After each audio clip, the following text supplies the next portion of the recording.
ऐसे खबर मिल रही है कि बीजेपी लोकसभा स्पीकर पद अपने ही पास रखेगी और इसके लिए कई नामों पर चर्चा भी चल रही है। ये बात समझ लीजिए कि बीजेपी किसी भी कीमत पर लोकसभा स्पीकर का पद ना टीडीपी को देगी ना नीतीश कुमार आरजेडी को देगी, भले सरकार गिर जाए। मतलब धमकी चल रही है, जी न्यूज की खबर है। दूसरी बात, वायनाड से प्रियंका गांधी को लॉन्च किया जाएगा, इससे कितना फायदा होने वाला है वो तमाम कयासों को पलट के रख दिया है, इसकी बात करूंगा। उपचुनाव में समाजवादी पार्टी और कांग्रेस साथ मिलकर लड़ने वाले हैं। बहुत सारी बातें इस विश्लेषण में होने जा रही है, इसलिए अंतिम तक देखना जरूरी होगा। शुरुआत वायनाड की उस खबर से करना चाहता हूं जिसको लेके बड़ी दिलचस्पी थी। राहुल गांधी दोनों जगह से जीते, वायनाड और रायबरेली, एक सीट को चूज करना था। अच्छा, इसको लेके विश्लेषण किया मैंने कि यार ये ना बाइपोल जो इलेक्शन होते हैं, खर्चा जबरदस्ती का, ये वीडियो देख लेना। तो राहुल गांधी ने रायबरेली रखी क्योंकि उनकी माता जी की सीट है। अब वायनाड छोड़ दी, बाइपोल इलेक्शन होंगे, तो राहुल गांधी ने बोला कि मेरी बहन प्रियंका गांधी लड़ेगी, यानी कि इस तरह से। तो अब कांग्रेस पार्टी बोलती है कि प्रियंका गांधी वाड्रा उपचुनाव लड़ेंगे वायनाड से। ये सीट कंफर्म है, जीती हुई है, इसमें कोई बड़ी संशय वाली बात नहीं है। लेकिन वो सारे तर्क पीछे हो जाते हैं। अगर प्रियंका गांधी को नहीं लॉन्च किया जाता तो क्या बातें होती। देखिए, वायनाड ने कांग्रेस को तब सहारा दिया जब कांग्रेस का सफाया उत्तर भारत में लगातार हो रहा था। तो राहुल गांधी को वायनाड में ठौर ठिकाना मिल गया। इंदिरा गांधी जब हारती जा रही थी 1977 में, जब पूरे उत्तर भारत ने ठुकरा दिया था, तब चिकमंगलूर में ठौर उनको मिला था। तभी 1980 में भी वो मेडक और रायबरेली दोनों जगह से चुनाव जीतती हैं, तो मेडक को उन्होंने चुना। उन्होंने दक्षिण का दामन नहीं छोड़ा था, पर राहुल छोड़ रहे हैं। फिर एक मैसेज क्रिएट होता कि राहुल गांधी का जो लगाव है वो उत्तर दक्षिण वालों के साथ नहीं है, केरल से या वायनाड से बिल्कुल नहीं है। वहां फिर ये महसूस कराया जाता कि राहुल गांधी उनके पास मजबूरी में आए थे, मौका मिल गया, फायदा मिल गया, वो लौट के चल दिए। उत्तर भारत उनको काफी ज्यादा पसंद है, तो दक्षिण वालों के पास वो क्यों रुकेंगे।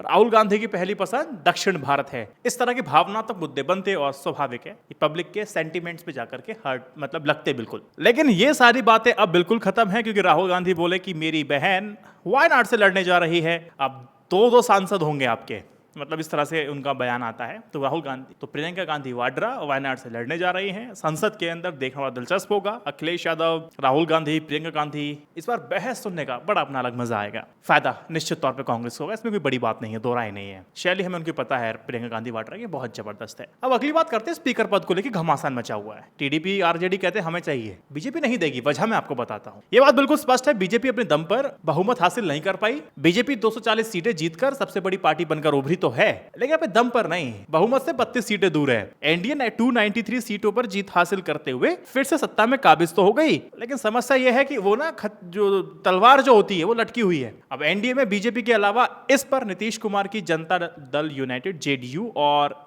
चंद्रबाबू नायडू की अगुवाई वाली तेलुगु देशम पार्टी टीडीपी की स्थिति बेहद मजबूत हो गई। पहले तो कयास लग रहे थे कि कैबिनेट में इनके काफी ज्यादा लोग होने वाले, लेकिन ऐसा कुछ नहीं है। जो अहम पद होते हैं बीजेपी ने भी पास रखे, क्योंकि वो संदेश देना चाहती थी पब्लिक के लिए। देखिए, हम भले ही वोट में, हम प्रेशर में नहीं है, हम वही करेंगे जो करते आ रहे थे। परसेप्शन नहीं क्रिएट होने देना है ना, वो चलो उन्होंने कर लिया। लेकिन आपको ध्यान दिलाऊं, 1998 और 1919 तक, अब देखो स्पीकर पद बीजेपी अपने पास से क्यों नहीं हटाने देना चाहती, ये बात में समझिए। 98-99 में अटल बिहारी वाजपेयी के कार्यकाल के दौरान बीजेपी की अगुवाई करने वाले एनडीए में 19 राजनीतिक दल शामिल थे। टीडीपी के सांसद बाल योगी को एनडीए ने स्पीकर बना दिया। इस बीच केंद्र की राजनीति समीकरण बदल गया। सरकार के गठन के महज 13 महीने बाद ही 1999 में वाजपेयी सरकार अल्पमत में आ जाती है, क्योंकि जयललिता की अगुवाई वाली एआईडीएमके ने सरकार से लिया समर्थन वापस ले लिया, और ये उन मंत्री की वजह से हुआ था। अच्छा, समर्थन वापस ले लिया, और किस मंत्री ने किया था मुझे कमेंट सेक्शन में बताना कि आपको पता है कि नहीं पता, किसने पहल की थी। समर्थन वापस ले लिया ललिता जी ने, अलबत्त पे सरकार आ गई। वाजपेयी की सरकार को बचाए रखने के लिए तमाम कोशिशें की जाती हैं, लेकिन कामयाबी नहीं मिलती। महज एक वोट के अंतर से सरकार गिर जाती है। तत्कालीन स्पीकर बाल योगी ने उड़ीसा के तत्कालीन मुख्यमंत्री गिरिधर ममांग को विश्वास मत के दौरान वोट डालने की अनुमति दे दी, जो हाल ही में मुख्यमंत्री पद पर रहते हुए सांसद भी बने थे, और इस एक वोट से सरकार का पतन हो गया था। स्पीकर की ओर से लिया गया यह अहम फैसला सरकार के पतन की सबसे बड़ी वजह बन गया। ऐसे में बीजेपी अपनी पिछली वाजपेयी सरकार के हश्र को देखते हुए इस बार किसी भी तरह की कोई भी रिस्क नहीं लेगी। स्पीकर हमारा, डेप्यूटी स्पीकर हम देख लेंगे किसको देना है, ये बात है। और इस समय आप समीकरण देखेंगे ना, लोकसभा चुनाव में कांग्रेस की अगुवाई वाली इंडिया गठबंधन को 234 सीटें मिली, बीजेपी को 240, एनडीए खाते में 293 सीटें हैं।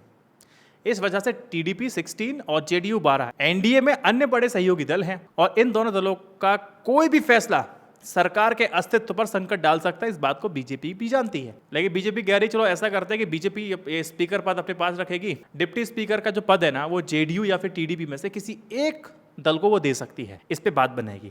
और स्पीकर पद क्यों नहीं देगी बीजेपी, आपको समझ में आ गया। अब किसका नाम चल रहा है, क्या नाम चल रहा है, कमेंट सेक्शन में बताना। तो इस वजह से बीजेपी स्पीकर पद पर कोई कॉम्प्रोमाइज नहीं करेगी, क्योंकि दूध का जला छाछ भी फूक फूक के पीता है। इस वीडियो को 3 व्हाट्सएप ग्रुप पे शेयर कर दीजिए और उनसे भी कहिए शेयर कीजिए। जय Hind, Vande Mataram, stay updated, stay educated, सत्यमेव जयते, नमस्कार।